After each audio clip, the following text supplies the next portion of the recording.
Hello everyone, myself doctor Pratiksha Patoliya. આજે આપણે વાત કરીશું હેરફોલ અને ડેન્ડ્રફની. મોસ્ટ કોમન પ્રોબ્લેમ હોય છે લોકોમાં કે હેરફોલ અને ડેન્ડ્રફ પરસિસ્ટન્ટ રહેતું હોય છે. એનું રીઝન છે સ્કાલ્પમાં રહેલું ઇન્ફ્લામેશન. આ ઇન્ફ્લામેશન કોઈ પણ રીઝનના લીધે થઈ શકે છે.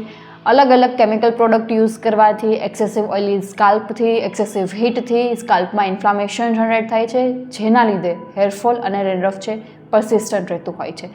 Here at Bankers Vascular Hospital, we have non-surgical technique for hair fall which is called temporal artery embolization, કે જેમાં સ્કાલ્પમાં રહેલું ઇન્ફ્લામેશન આપણે જાપાનીઝ પાર્ટિકલ્સ ઇન્જેક્ટ કરી અને રિમૂવ કરીએ છીએ, કે જેના લીધે હેરફોલ અને ડેન્ડ્રફમાં સુધારો આવે છે. કમ્પ્લીટલી નોન સર્જિકલ ટેકનિક છે.